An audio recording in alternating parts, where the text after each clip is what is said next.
नमस्कार, आप देख रहे हैं न्यूज इंडिया 24x7 और मैं हूं आपके साथ प्रीति चौहान। लगातार देश की हालात जिस तरह से दिखाई पड़ रही है और देश में इस वक्त उठापटक का दौर है, लेकिन एक तरफ रोजगार को लेकर के बातें और उसमें अग्निवीर एक ऐसी पॉलिसी जिसको लेकर के देश भर में युवाओं के बीच में रोष रहा। साथ ही बॉर्डर के इलाकों में तनातनी का जो माहौल है वो लगातार बना हुआ है। और ऐसे में आज बातचीत करने के लिए इन्हीं मुद्दों पर हमारे साथ ब्रिगेडियर बी.डी. मिश्रा साहब जुड़ चुके हैं। गवर्नर हैं, राज्यपाल हैं अरुणाचल प्रदेश के। सबसे पहले सर, आपका बहुत बहुत स्वागत और न्यूज इंडिया 24x7 आपका बहुत बहुत आभार जताता है कि आपने न्यूज इंडिया 24x7 को अपना बहुमूल्य समय दिया। ब्रिगेडियर साहब, आपका जो बैकग्राउंड है वो आर्मी बैकग्राउंड है, जहां पर अनुशासन को यानी कि डिसिप्लिन को सबसे ज्यादा अहमियत दी जाती है।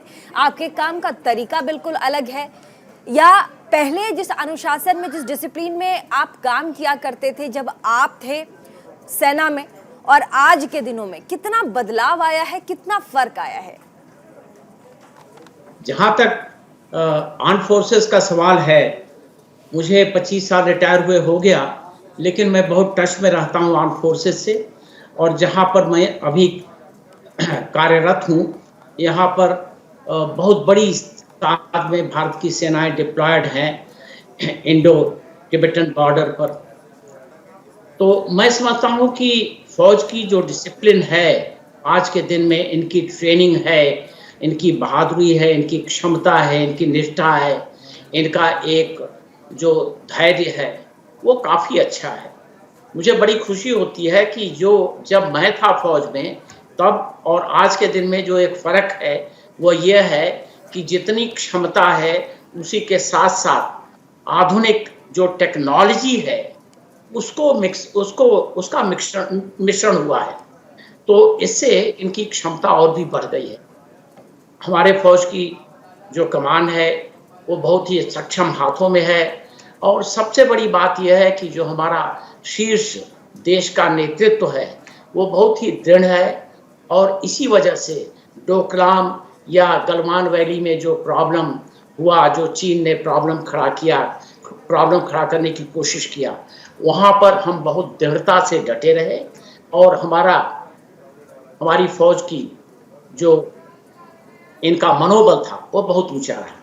तो मैं बहुत खुश हूँ कि हमारी सेना इस वक्त अच्छे लीडरशिप के नीचे है, देश का नेतृत्व अच्छा है और सेना के जवान सक्षम हैं अपने देश की रक्षा करने के लिए। ये बहुत ही अच्छी बात है, बड़ी बात है। सर, मिश्रा साहब, आपने भारत और चीन युद्ध को देखा है। भारत पाकिस्तान की युद्ध की बात करें तो आपने वो दौर भी देखा है। आपकी अहम भूमिका रही है इन दोनों ही भारत के लिए महत्वपूर्ण युद्धों में, अगर दोनों ही हम युद्ध को देखें तो। ऐसे में आज के दौर में, यानी कि आज के दिनों में, भारत पाकिस्तान के साथ और भारत चीन के साथ संबंधों में या फिर लड़ाई की स्थिति में चुनौतियां भारत के सामने कितनी ज्यादा है, और भारत को कैसे फॉरवर्ड इन देशों से लड़ने के लिए सोचना चाहिए? स्ट्रैटेजी सर क्या होनी चाहिए, क्योंकि आप खुद रहे हैं उस समय जब पाकिस्तान और चीन के साथ भारत की लड़ाई हुई थी। इसमें जो हमारे खिलाफ, हमारे देश के खिलाफ पाकिस्तान ने कई युद्ध किए हुए हैं। उन्होंने अटैक किया है 1947-48 में, 65 में, 71 में, फिर कारगिल युद्ध हुआ और लगातार कश्मीर में हमारे देश में जो उनका छद्म युद्ध चल रहा है वो लगातार चल रहा है। चीन ने 1962 में अटैक किया हुआ था।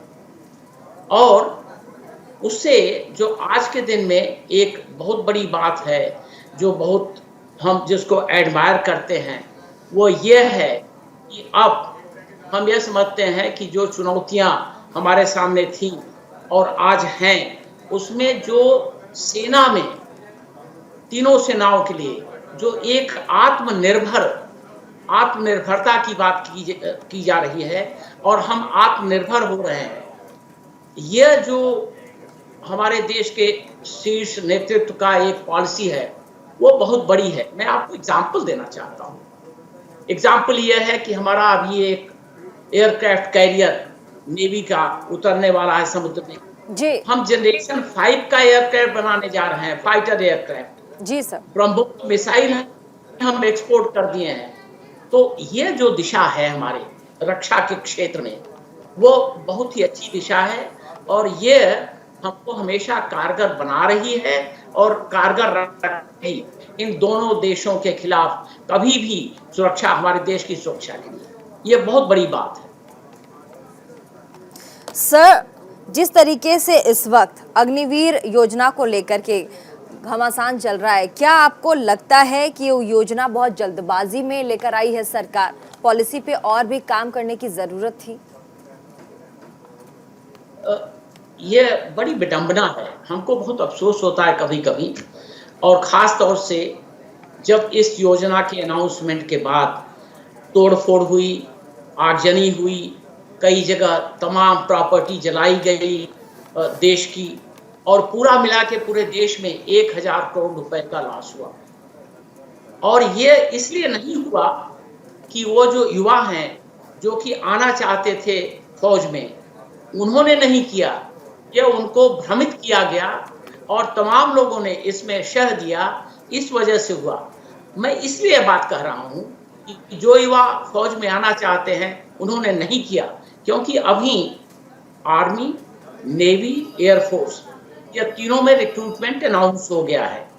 और मैं आपको यह कहना चाहता हूं कि आर्मी में रिक्रूटमेंट जब अनाउंस हुआ है तो टोटल 40,000 पोस्ट हैं। इस 40,000 पोस्ट के लिए अभी ये एक हफ्ते में 1.3 लाख, माने कि 130,000 एप्लीकेशन आ चुकी हैं और एप्लीकेशन की डेट अभी 30 जुलाई तक है। आप कल्पना करिए कि कितने लोग इस योजना के तहत आना चाहते हैं फौज में। उसी तरीके से एयरफोर्स में हमको ताजुब होता है कि एयरफोर्स में 7,50,000 एप्लीकेशनें आ चुकी हैं। 28,000 पोस्ट है नेवी में, उसके लिए कई गुना ज्यादा एप्लीकेशन आ चुकी है। लेकिन ब्रिगेडियर साहब, तो प्रॉब्लम यहाँ नहीं है। प्रॉब्लम है कि जो टेन्योर है, जो समय सीमा है 4 साल, उसको लेकर के प्रॉब्लम है, डिस्प्यूट यहाँ है। उनका कहना है कि माँ भारती की सेवा जैसे आपने की, उनका कहना सेवा करने का जो समय है उसको लिमिटेड क्यों किया गया, उसको 4 साल क्यों कर रही है सरकार? हमको मौका दे, मेरिट लिस्ट पर हम आगे आएंगे और हम सेवा करना चाहते हैं देश का, उसको टाइम पीरियड में ना बांटा जाए। सरकार हालांकि ये भी कह रही कि 27% जो छात्र सेलेक्ट होंगे उनको आगे मौका दिया जाएगा, लेकिन ये कह रहे ये फ्रूटफुल नहीं है, इससे हम सैटिस्फाइड नहीं है। इस पे क्या कहेंगे सर आप? ये इसका एक डिफरेंट एंगल है।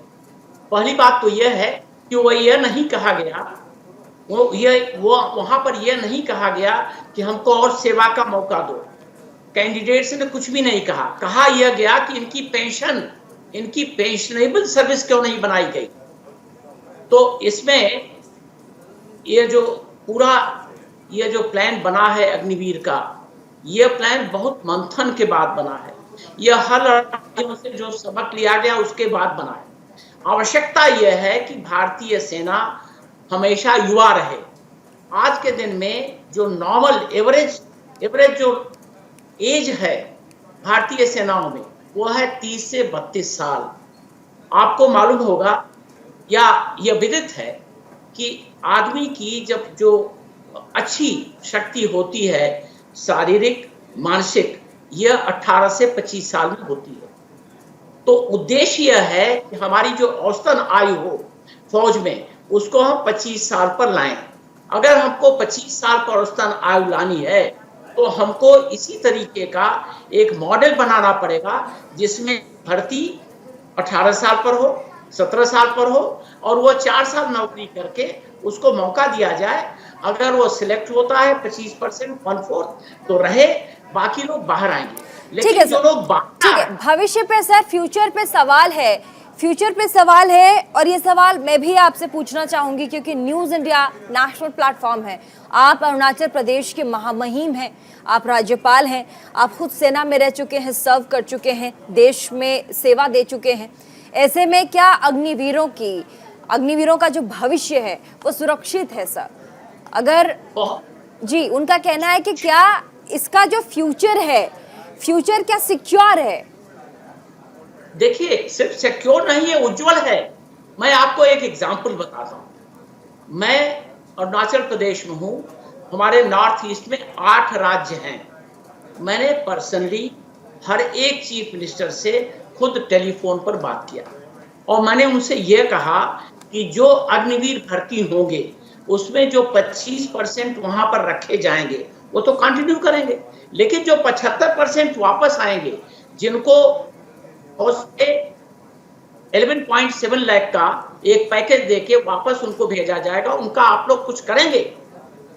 जितने 8 के 8 चीफ मिनिस्टर हैं हमारे नॉर्थ ईस्ट में, सब ने कहा कि इनको हम मौका देंगे, हमारे सिविल पुलिस में आएंगे, हमारे आर्म पुलिस में आएंगे। और असम के चीफ मिनिस्टर साहब ने कहा कि जितना भी एसएमई लड़का अग्निवीर से बाहर आता है हम सबको एम्प्लॉयमेंट देंगे। एक आप और एंगल देखिए, अब ये प्राइवेट सेक्टर का देखिए। नहीं, ये सवाल अब यहाँ सर सवाल है कि एम्प्लॉयमेंट कहाँ देंगे? जैसे कि आपने अपने राज्य की बात की कि हमारे यहाँ के मुख्यमंत्री ने कहा कि जैसे ही ये 75% जो छात्र होंगे, 25% तो आगे बढ़ जाएंगे, 4 साल के बाद उन सिक्योर हो जाएंगे, लेकिन 75% जो लड़के होंगे, जो छात्र होंगे, अग्निवीर होंगे, क्या आपकी सरकार पूरे के पूरे 75% उन छात्रों का जिम्मा लेगी? क्या जिम्मा लेगी सर? जिम्मा लेगी कि उनको सेटल करेंगे वो अग्निवीर बनने के बाद? मैं आपको एक क्लैरिफाई करना चाहता हूं जी। आप यह समझिए कि ये तो एक हमारे चीफ मिनिस्टर ने कहा, वो असम के चीफ मिनिस्टर, उन्होंने कहा हमारे यहाँ बड़ी वैकेंसीज होती हैं हर साल। हमारे यहाँ पुलिस में, हमारे यहाँ फॉरेस्ट में, हमारे यहाँ होमगार्ड में, हमारे यहाँ रिजर्व बटालियंस में भर्तियां होती हैं। सब में प्रायोरिटी इनको मिलेगी। एक आप और चीज समझ लीजिए कि ये जो लड़का अग्निवीर जो वहां पर इतना दिन तक नौकरी करके आता है, उसका मोटिवेशन, ट्रेनिंग ऐसी तरीके की होगी कि वो सिर्फ नौकरी खोलने में नहीं लगेगा, वो स्टार्टअप भी करेगा। और आज आवश्यकता इस बात की है कि हम अपने युवा को, ये बहुत बड़ी बात है, आप इसको मैं एक्सप्लेन करना चाहूंगा। हम अपने युवा को सिर्फ यह न कहें कि तुम जाके पढ़ो या तुम जाके कुछ भी करो, नौकरी करो। यह जो मानसिकता इतने दिन से चली आ रही है और यह मकाले के टाइम से चली आ रही है कि नौकरी ही करना है, यह मानसिकता अब धीरे धीरे कम हो रही है। स्टार्टअप की पोजीशन इंडिया में अब दुनिया में बेस्ट हो रही है और ऐसी कोई कंट्री नहीं है विश्व में, जहां स्कैंडिनेवियन कंट्री, जहां की संख्या कम हो रही है, पॉपुलेशन कम हो रही है, वहां भी सबको नौकरी नहीं प्रोवाइड की जा सकती है। इसलिए ये जो स्टार्टअप है, खुद पर स्वावलंबी होना और खुद नौकरी देने वाला बनना, ये लड़के ये भी सीखेंगे और ये उनके लिए अच्छा नहीं होगा। तो क्या स्टार्टअप्स के लिए सर पैसे की भी जरूरत होती है? ब्रिगेडियर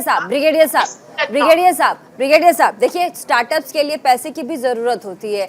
तो क्या जहां ये अग्निवीर सेट नहीं हो पाएंगे आफ्टर 4 इयर्स, तो क्या सरकार इनको फंड करेगी स्टार्टअप्स के लिए कि हम आपको इतना पैसा देते हैं, आप आइए स्टार्टअप लगाइए? आप यह समझिए कि आज के दिन में जितने लोग नहीं भी सेटल हैं, जिनका बैकग्राउंड नहीं है, उनको भी सरकार दे रही है। नहीं, यहाँ अग्निवीरों की बात करते हैं सर, यहाँ अग्निवीरों के भविष्य की बात हो रही है सर। सिर्फ अग्निवीरों के भविष्य की बात करते हैं सर। अग्निवीर के भविष्य की क्या उनको सरकार सिक्योर करेगी कि हम स्टार्टअप के लिए आपको फंड देंगे?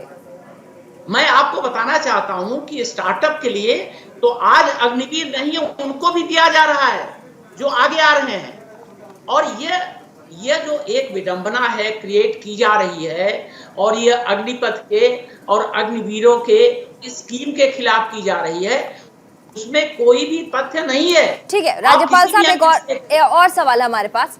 एक एयरफोर्स के पायलट की ट्रेनिंग में 5 से 10 साल का समय लगता है। अब ऐसे में क्या अग्निवीर योजना हर क्षेत्र में सफल हो पाएगी जो अग्निवीर होंगे? अग्निवीर पायलट नहीं बनाने जा रहा है। अग्निवीर तो रैंक्स की है, जो ऑफिसर की ट्रेनिंग है वो अलग है, ऑफिसर का रिक्रूटमेंट अलग है। और ये 4 साल में मैं आपको एक्सप्लेन करना चाहता हूँ। जब मैं 1961 में आर्मी में गया और एकेडमी से मैं पूरी ट्रेनिंग करके, फुल फ्लेज ट्रेनिंग करके मैं वहां गया, तो जब मैं पहुंचा तो वहां मुझे हवलदार टू नायब सूबेदार काडर में रखा गया। पहले दिन से मेरी 6 हफ्ते की ट्रेनिंग शुरू हो गई। और आर्मी जब वार नहीं करती है, और वार तो बहुत कम होती हैं, आर्मी में 2 ही काम होते हैं, प्रिपरेशन फॉर वार और ट्रेनिंग। यही 2 काम होते हैं। तो इनका तो भविष्य इतना उज्जवल होगा, यह तो बाहर आएंगे। मैं एक चीज और कहना चाहता हूँ, आपके क्वेश्चन के अलावा मैं बताना चाहता हूँ। आप ऐसा सोचिए कि हमारे जो बड़े बिजनेस हाउसेस हैं, कुछ भी हो, टाटा हो या कोई भी हो, उनके यहाँ मान लीजिए 100 वैकेंसी है। 100 वैकेंसी के लिए उन्होंने एप्लीकेशन इनवाइट किया, और जो अग्निवीर है वो उसमें अप्लाई किया, और उसके साथ साथ उसके कलीग जो कि और कोई ट्रेनिंग नहीं किए हैं, जो कि इन डिसिप्लिन एटमॉस्फेयर में नहीं रहे हैं, अगर ये अप्लाई करते हैं तो चॉइस किस पर होगी? चॉइस तो इन अग्निवीरों पर होगी, क्योंकि दे वांट गुड मटेरियल। वो तो ये चाहते हैं कि अच्छे लोग आए। तो इनका तो इतना अच्छा भविष्य बनाया जा रहा है कि इसका कोई कंपैरिजन नहीं है। और एक बात आप और मैं बताना चाहता हूँ, बताइए सर। कि ये जो 4 साल का पीरियड है, यह 4 साल का पीरियड उनका हर तरीके से होगा, जिसमें वो कॉपी करेंगे, फॉलो करेंगे, आइडियल रखेंगे, ट्रेनिंग करेंगे, आत्मविश्वास बढ़ेगा, मनोबल बढ़ेगा, और जब वो आएंगे they will be fit in society, किसी भी काम के लिए फिट होंगे, और अपने लिए तो उनका भविष्य अपने लिए अच्छा बनाने की बड़ी मादा होगी। यह बिल्कुल क्लियर समझना चाहिए। और जो इसके एंटागनिस्ट हैं सर, कई देशों में युवाओं को सेना में थोड़े समय के लिए गवर्नर सर सेवा देने का नियम है। इजराइल में 2 साल सबके लिए अनिवार्य किया गया है, और ऐसे में 135 करोड़ की आबादी वाले देश में इस तरह की योजना क्या सफल हो पाएगी? एक बात मैं बताऊं आपको, यहाँ पर अगर किसी से भी पूछिए जो कि यह चाहता है कि देश हित में कुछ काम हो, देश के लिए काम हो, सभी ये कहते हैं कि सबकी कंपलसरी, हर युवा की 1 साल के लिए कंपलसरी ट्रेनिंग होनी चाहिए। यहाँ पर हम ऐसी स्कीम लाए हैं जो कि हम 4 साल के लिए ट्रेन कर रहे हैं। तो यह जो साइकिल चलेगी, इस साइकिल में ज्यादा से ज्यादा लोग ट्रेन होंगे, और आज के माहौल से 4 गुना ज्यादा लोग ट्रेन होंगे। तो यह तो सक्सेसफुल होनी ही होनी है।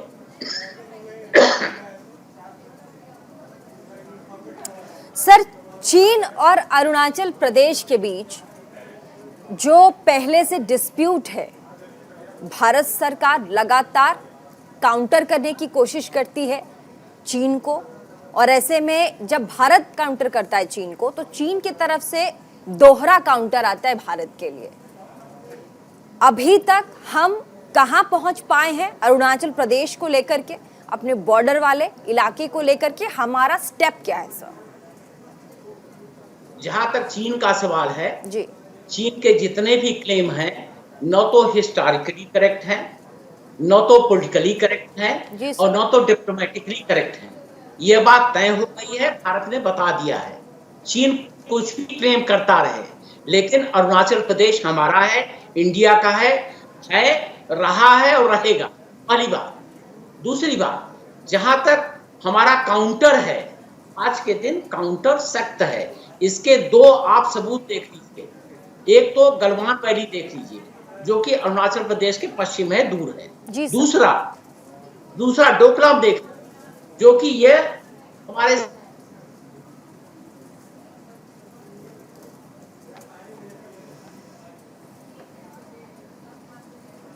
जहां तक इंफ्रास्ट्रक्चर, जितना वो इंफ्रास्ट्रक्चर डेवलप है, अनफॉर्चुनेटली ने लीड ले लिया।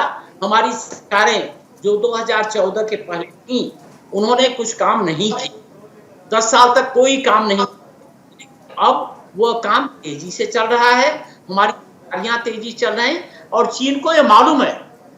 यह बात नहीं है कि चीन को नहीं मालूम। अब चीन को मालूम है कि हम अपने एक इंच जमीन की दृढ़ता से रक्षा करेंगे, और इसमें उनके आने का प्रश्न ही नहीं उठता है। अगर आने की कोशिश होगी तो उनको रोक दिया जाएगा।